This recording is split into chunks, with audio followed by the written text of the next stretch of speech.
right, we're here. We are here. So I'm Demetrius, And I'm Demetrius, and Meech presents. Blerd City Podcast. All right, so today we are doing the Equalizer 3 movie review, a movie that we were both super excited for. We are both on a bit of a time crunch, so this is kind of going to get treated similar to our weekly recap episodes. We're trying to keep it under an hour. So with that, hit us with the legal spiegel.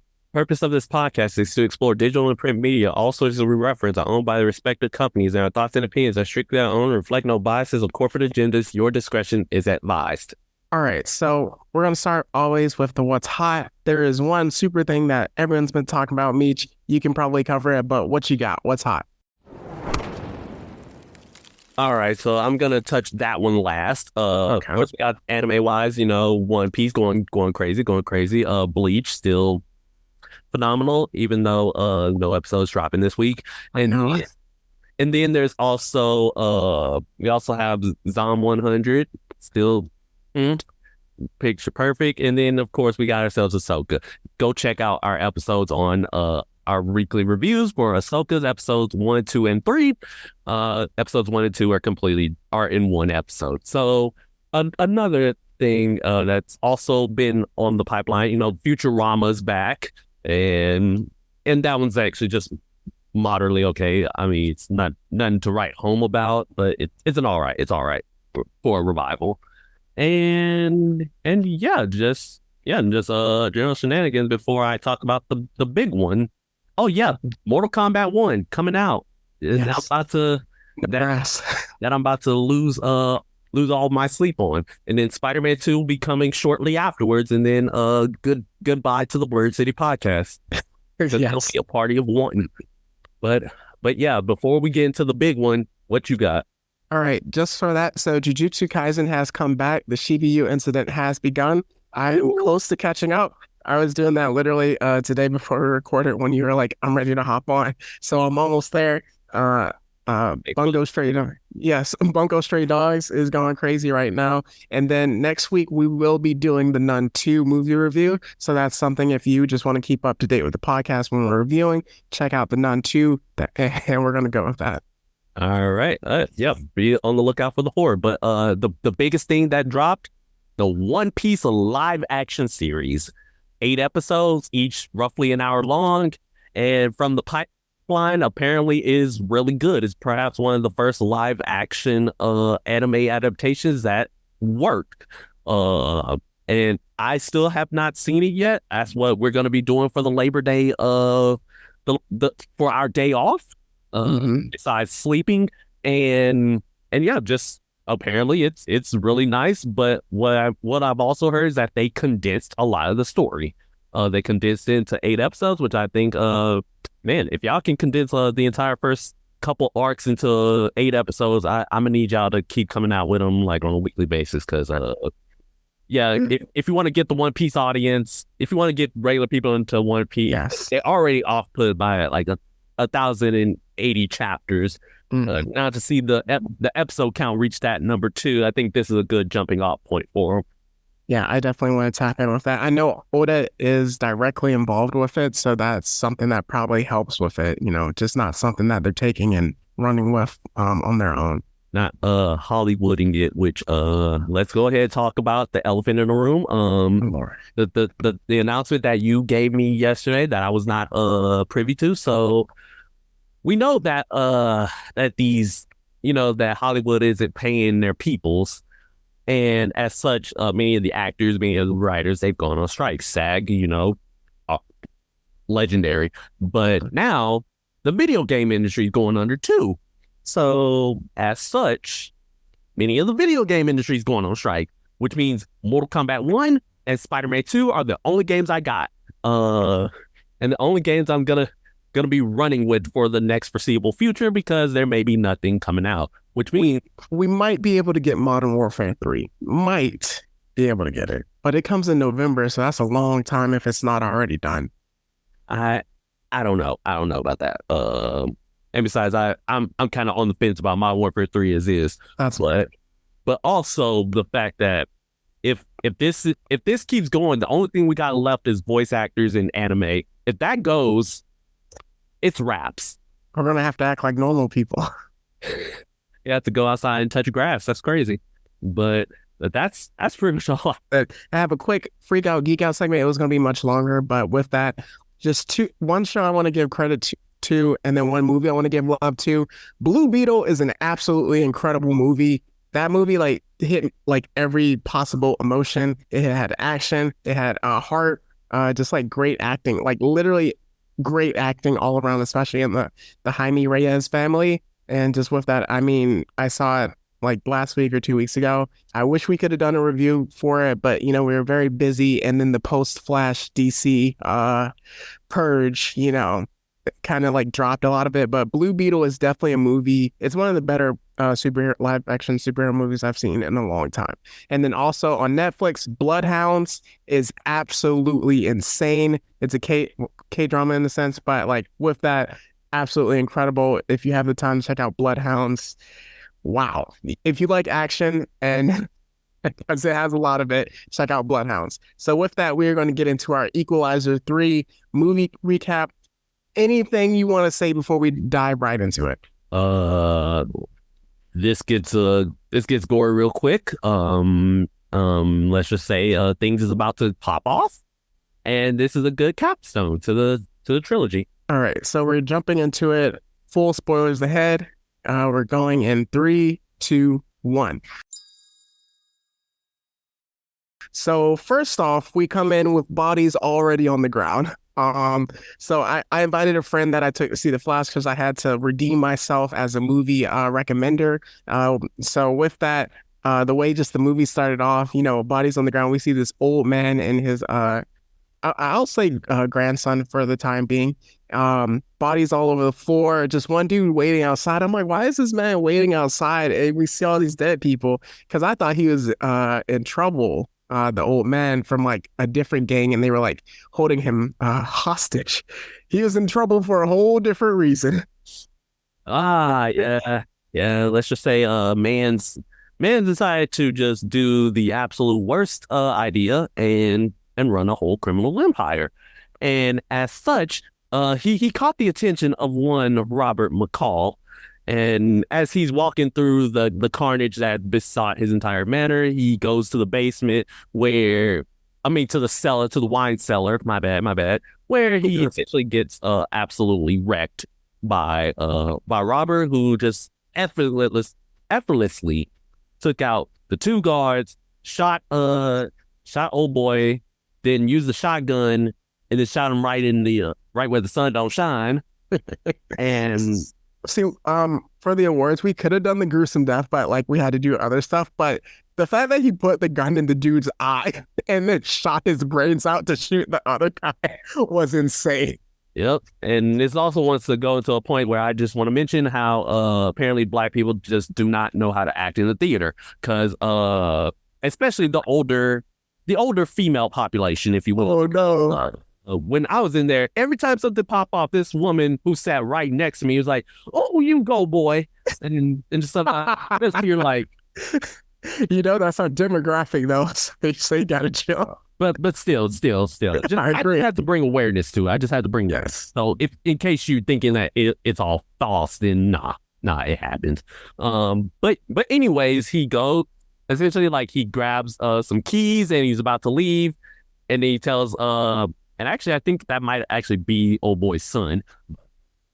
That dude was old though, but it was his kid. Yeah, this caretaker. Yeah. All right. So and he's just like, hey, little boy, I'm gonna need you to stay right there. And then as he's leaving, he gets shot in the back by said boy with the shot. Have you seen The Wire? I haven't seen The Wire in a minute. Do you remember how Omar died? Oh, yeah. Yeah, so I was just like, dang, these kids, man. And I was just kind of like, I thought of your school of hard knocks with raising kids, and how do you feel about it? The screw the kids. It's the hard knock. Well, again, kids will not be a problem if we employed some disciplinary measures. Yes. So with that, to find out. Yeah. So with that, we see that. Well, I didn't even notice at first that Rob got hit. And then he started kind of feeling on his back, and then they just cut forward. He's in a car. and then kind of just like tails off unconscious. Then a dude helps him, and it turns out to be a cop. So it takes place. It's like a small port, but it's close to Naples and Sicily, city. So it's somewhere in Italy taking place. Drops him off to the doctor. Doctor is like, "Yo, this dude fell down." He's like, "Doctor, we literally just pulled a bullet out of him." He's like, "He fell down. Don't make me repeat myself." So he asks Scott, well, not Scott, Rob later on if he's a good man, and he says a good or a bad man, and he says, "I don't know." So that was something that gets touched on later. Just kind of fast forwarding a bit with that, we see his recovery process, but we also see that there is this Italian gang. Do you recall the name of it? I think it's starting with a C. The Camorra. The Camorra, and they pull up and they start kind of, they're extorting people. So we see that. Yeah, so we got like this actual mob gang. Essentially, you see like as Robert, he's just going around, he's just getting himself immersed in the people, using a cane to immerse himself, and then he sees just out of the corner of his eye, like just these hoodlums actually like harassing, and by harassing I mean this one guy actually beating the tar out of the fish man, and essentially like while that's all happening, like you just see Robert, he's just staring at him because he's like, and you're just like waiting on the moment, like, all right, when is he gonna just pop off and just solve him? But we're gonna be waiting for quite a bit. So, but as he's recovering from his injuries, because again, he got shot. So just speeding along, like you just see him immerse himself with people. He got himself a little bae who is just all over this man. And from the jump, I'm just like, hey, yo, where do I have to move to Italy? But dude, don't get me started on how I feel about Italian women. We're gonna keep moving. All right, we're gonna keep moving for the sake of our sanity. And then we have this one scene where Robert, he's calling the CIA, and he's talking with this one woman, and she's like, hey, come down here, just look into this area, look into this location, don't call me back. And then he destroys the phone. So this officer, she ends up going, the CIA operative, she goes and she finds basically the entire massacre that yes. I was trying to paint it in a other way, but it was like, no, we just calling it how it is. The massacre that occurred, they find the drugs that were in the winery, and like he's pretty much been like giving her like pointer questions like, hey, why Sicily? Yes. Why do this? Why do that? It's kind of like pointing her in a certain direction. Yeah, it was really cool that being Dakota Fanning and like just them being reunited from them. I know they did the movie Man in Time where he had to protect her when she was a girl, and just like kind of that reunion on screen was really dope to see. So with that, again, like you said, he's pointing different stuff out. He's getting more immersed into the culture, and then after, I think we can get to the part where the fish guy gets beat up. So with that, we see that the mob. Well, the hoodlum, he has a mob brother that's even bigger. So this dude is like buying up property and stuff. And we see like him telling like owners of a hotel, well, it's like, hey, you got to sign it over. And they were like, no, we're not going to do that. And they toss, I'm guessing that was her dad, out the window and ended up hanging him from that. And then you just see like a lot of the other things where it's just like they're taking people out of the hotels and kicking them out. So with that, he's like the head dude. And he's like, yo, tell his little brother, I need you to be smart about stuff. There's going to be bigger things coming up. I'm trying to make moves. And then later on, he says like, hey, I need you to really press the people of this city. So with that, next thing we know, all of a sudden the fish shop is on fire, which really sucked. That was it's like a heartbreaking scene because like he was going to pay him back. It's not like he said like I was going to pay you back, and clearly they've been good for it. But with that, dogs got to be dogs and just do what they do. So then the cop that originally found McCall, he looks into the truck, kind of seeing who the owner is. Yes. And the arson, yes, you're right. And then he didn't even really do that much. All he did was like his job. Like he just looked in to see it. Like he wasn't trying to can you look at this truck? He wasn't trying to arrest nobody. He didn't like press nobody. He was just like, hey, who owns this truck? And then all of a sudden, like it cuts forward and it's just like, hey, your daughter got picked up from school early. So he rushes home because he's like, yo, I'm the one that picks up my daughter. The little brother that's like kind of running the small town, he's there, two other people with his daughter and his wife. And he's like, hey, you work for us now. You made a mistake. So like if you do anything wrong, like I'm gonna kill your daughter essentially and your wife. So then we get to the diner scene, right? Yeah. So diner scene, he's like, hey, now you're my messenger boy. Again, all the people are scared of them because like they've been running the city for the longest time. And then we see Big Rob McCall sitting in there, just like eyeing him down. Just in the corner, just chilling. He was just in the corner chilling, plotting. Because like he just got, and then Marco, who's the younger brother, he just been pressed by him because every time he's done something, Robert's there just staring into his soul. Hit him with that Sharingan. And he just decides to make the brightest move and try to press our boy.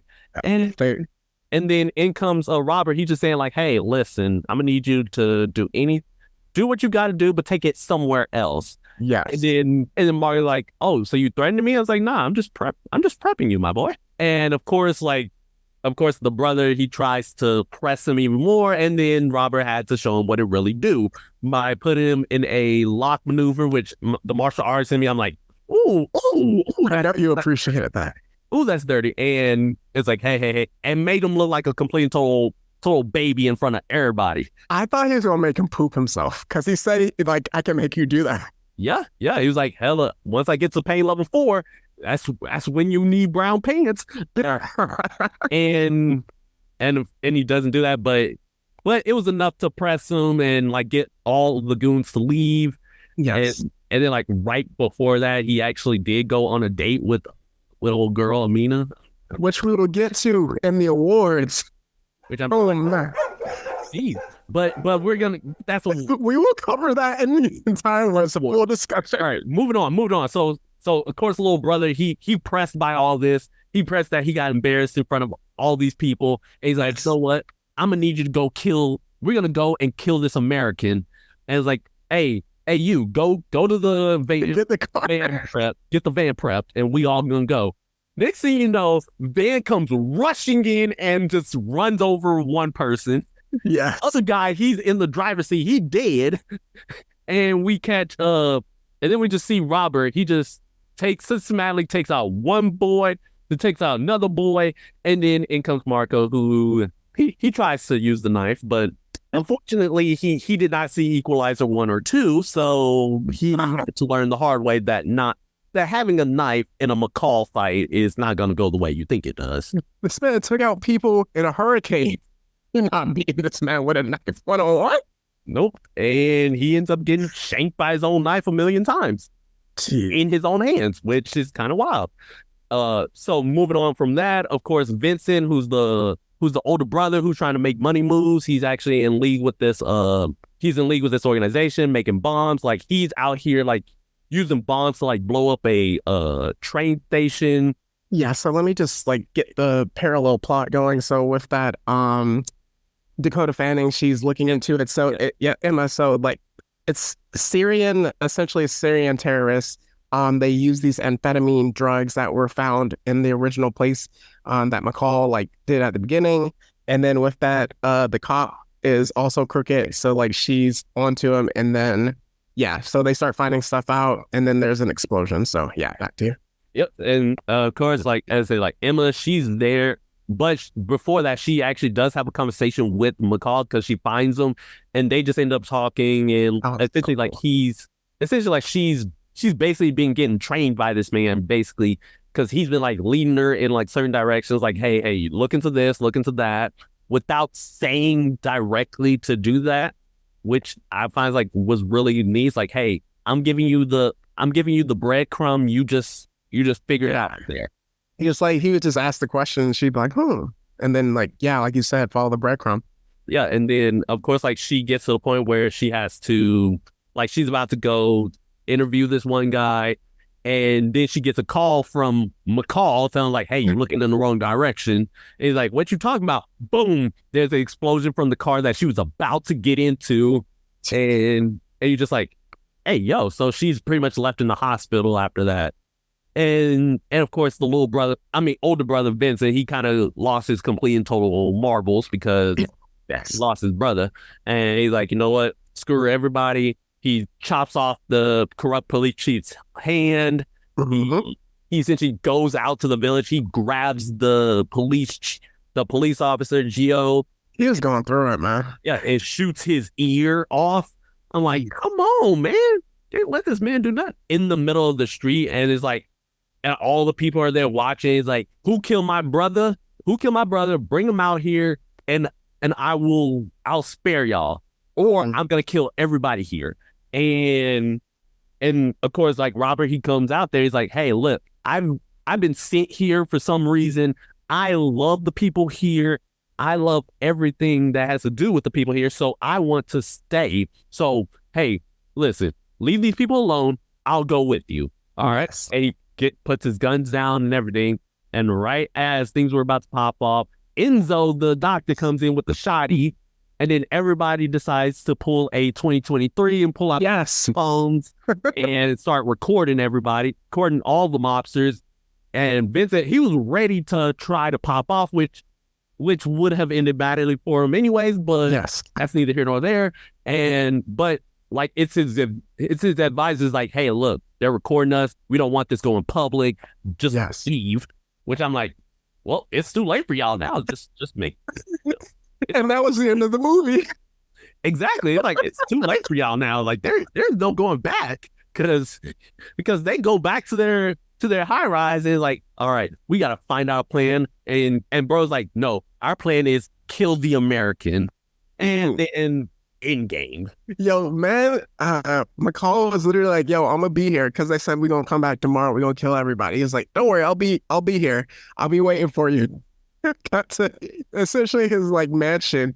And this man, McCall, remember the movie opened with him taking out an entire compound.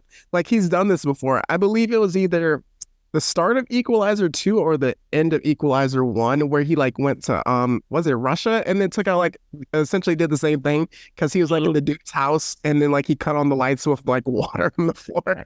So wild. And so like this is what he does. So like I feel like I'm trying to recall all the kills. 2 people got straight up sniped. One person got choked out, decapitated because he used like the ripcord, razor wire. So like you didn't know he was decapitated at first until later. Another dude got straight up stabbed, right? Yeah, he got straight up shanked after thinking a car went off. And then one person got, well, it wasn't completely Bride of Chucky, but he got tossed through the glass window and he was hung up. So yeah, it was a cool scene where we see Vincent. He is like kind of like feeling blood drop on him as he was sleeping. And then all of a sudden, just boom, his vans fell out. And then he was walking around his house calling out his boys, and you just see shadows running around because he's really him. And it's sad too because like Vincent, you can tell this man terrified for the first time in his life. He has glass in his feet, which kind of had me just squirm a little bit. Yes, because like if anything, we leave feet out of this. Because I was literally thinking when the thing crashed, I was like, dang, I feel like there would be glass on the floor, even though you got out the way. And then you just see him like walking on glass. And you're like, oh. But yeah, it's like, and then he eventually comes across McCall, and McCall cleans his clock, literally and figuratively. But then he just wakes up like just tied down. And this was savage. This was savage. This is probably the worst thing I've seen this man do, which was like he basically made him OD on the drug that he was using. And he's like, all right, you got about 6 minutes left to live before this thing takes you out. And then he unties this man. And this man, Vincent, just starts running for his life. All the while, McCall, he's just calmly walking right behind. Michael Myers just walks him down. Just walks him down out the mansion into the street. He gets run over by a car. And McCall just there looking, and then he just gets up. And all the while he's doing this, he is singing some spirituals. Yeah, he's singing some Negro spirituals. This was wild. And then he like essentially because I believe he said, yeah, Vincent, your heart is going to essentially explode because of all the. It was like an amphetamine type drug that they were taking, and yeah, he dies. He kicks him over. He takes the apple and just walks off, and then we see a celebration. Cuts to the end, and like essentially because he was saying, he said earlier, I feel like this is the place where I belong.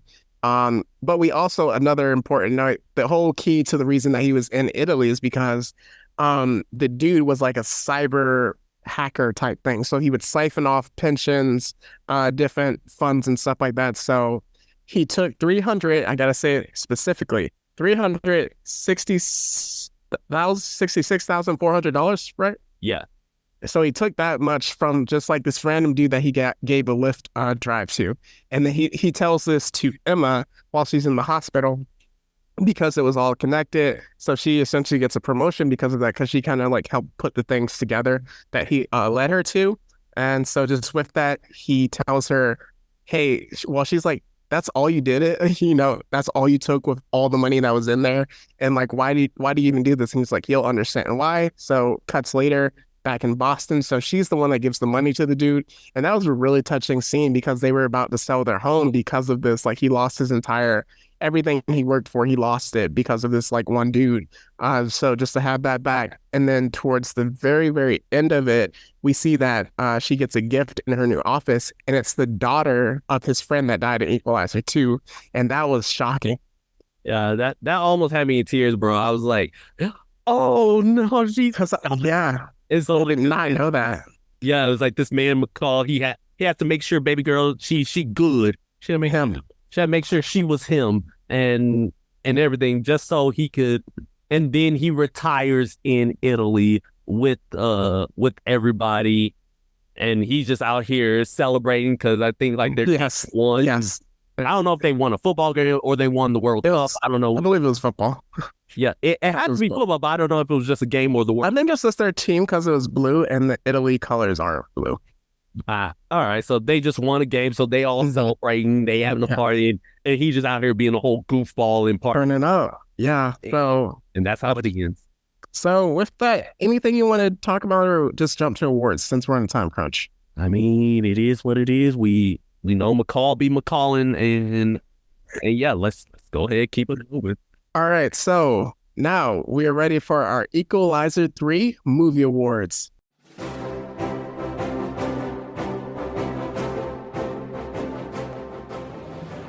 All right, so for our first award, something that we've been talking about for the entire show, that we it's the Rizzler Award. It can go to only one person, not McCall. It has to go to Amina because she was rizzing this man up on the level that I have not seen a woman rizz someone up in a long time. Just like with that, he initially ordered tea, and she was like, "No, you're not drinking this, you drinking coffee." And he was like, okay, I'll drink coffee. Had this man shook. Then the other one, the bar that she gave him, where she was like, do you have anyone at home cooking for you? No, and he was, who cooks your meals? Yes. And he was shook, speechless. He didn't know how to react. And like, he was like, no one. It's like, I cook for myself. She was like, yo, let me show you real food. Yo, that hat looking nice or whatever. And there's something in the fish shop that she said to him as well. But I know she like commented on the hat in the fish shop, and she was just giving him the eyes the entire movie. I mean, like, I know we said we're going to try to stop simping because I've been told by parties that there are people spying on us and giving us feedback about that stuff. That's why we're trying. But I will say this one thing for our women listeners. It's okay to make the first move. Do not be afraid of making the first move. Meech, do you have anything to say? All I have to say is, for women, please make the first move, because at least for a couple of people, I'm not gonna name names or anything at all. We're keeping it anonymous, but some people are really genuinely like clueless on what y'all's intentions are, and some people are just genuinely clueless to be like, we don't know what in the world to do. We overthink things. This is just in the mindscape of the guy. So if you can do anything to curb people's minds, their thoughts, and their feelings, please do so. It'll make everything easier in the long run, and we can just have a good time overall. Also, with that, men are not used to being hit. Well, most of men aren't used to being like hit on or being the first move made upon them. So their special defense and defense points are very low. And then they're also being trained to be a gentleman. So the odds of them saying no are also low. So with that, Amina, we will continue to simp in our dreams. Come get this Rizzler award.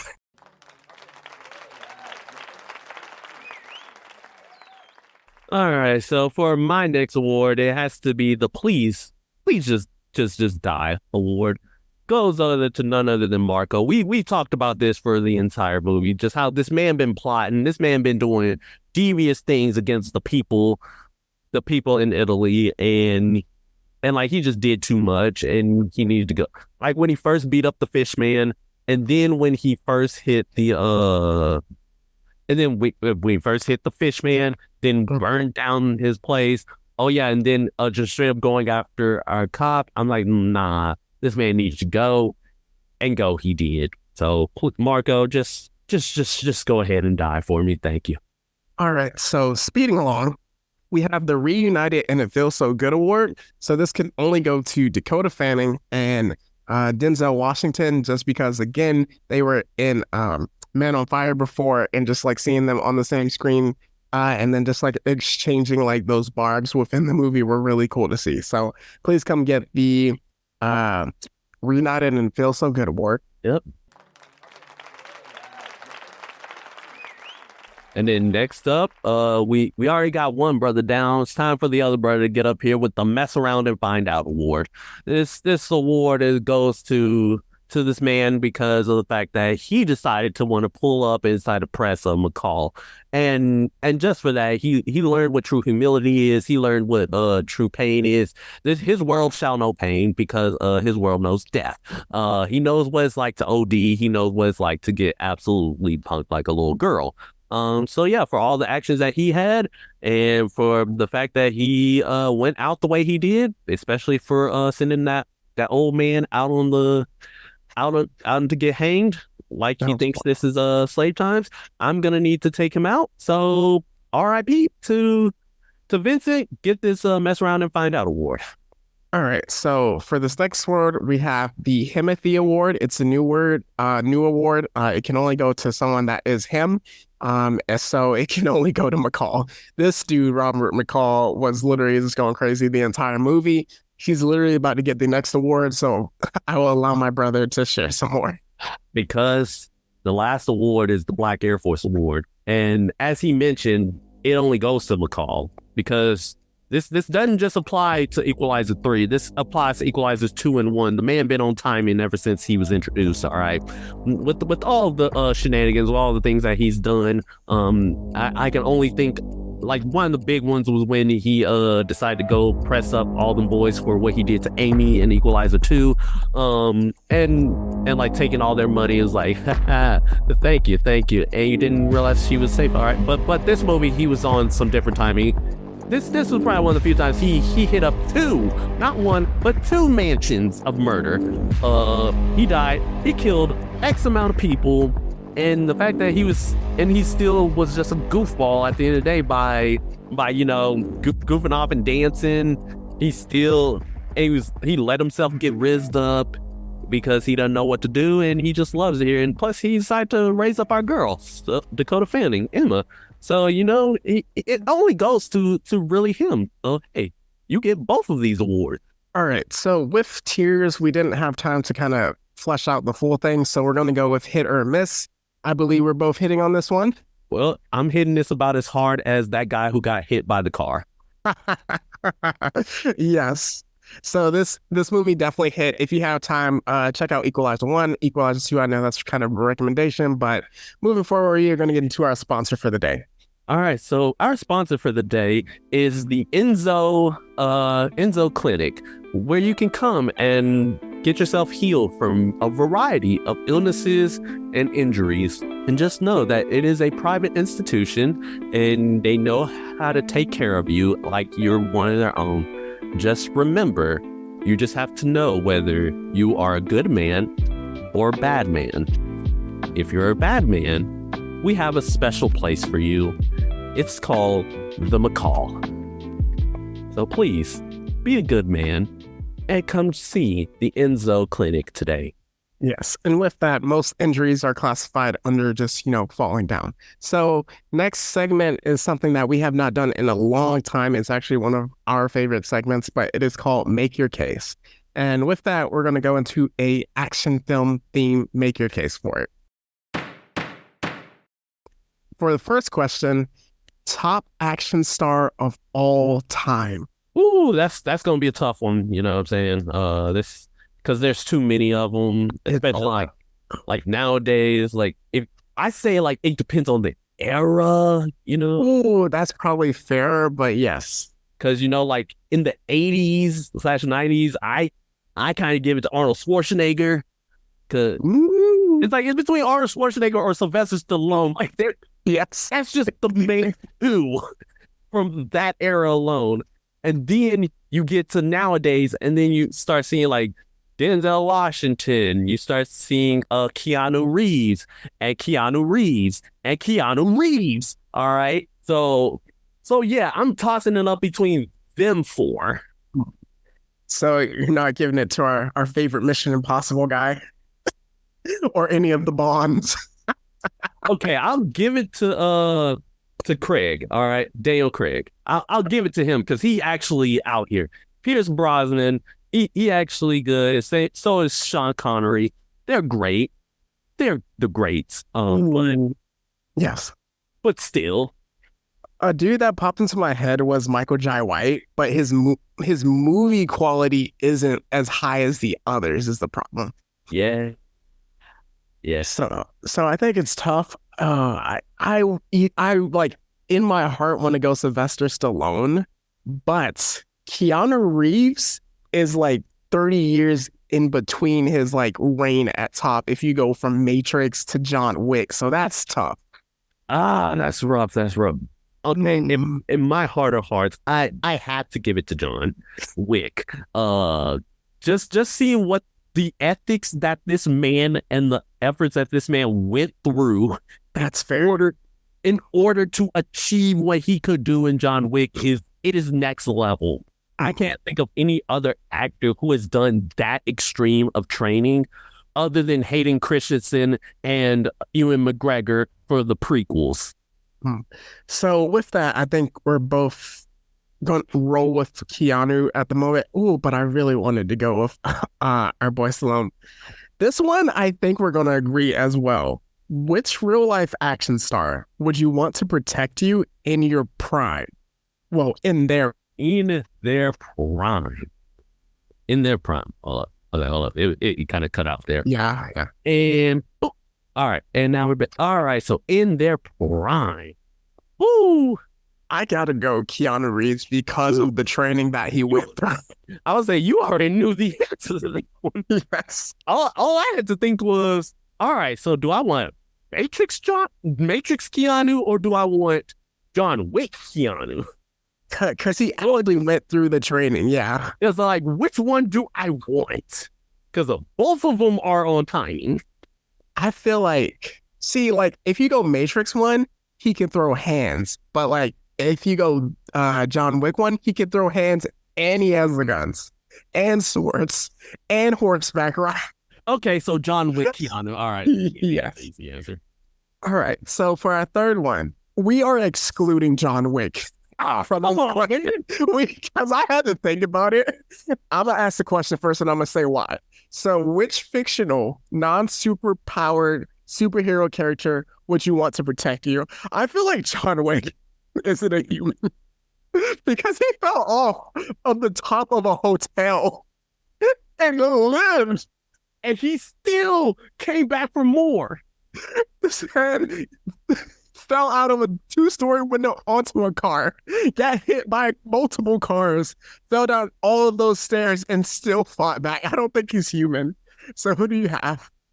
I think for going down them stairs twice, but well, if I can't have John Wick, I have to give it to McCall because he's basically Black John Wick. That's and I was going to also say, like, if there was even another option, Neo if I was in the Matrix. Okay. I am going with Rambo. I need those skills. If Rambo is protecting me, I think I'll be good. If we're talking non-superpowered, non-superhero characters, he's just gonna have me hiding and then he's gonna like take everybody out systematically. Okay, yeah, that's a good one. That's a good one. Can I? I was about to say, can I get Johnny Cage? Like MK1 Johnny Cage, please. All right. So with that, that is make your case. Something we hope to do more in the future.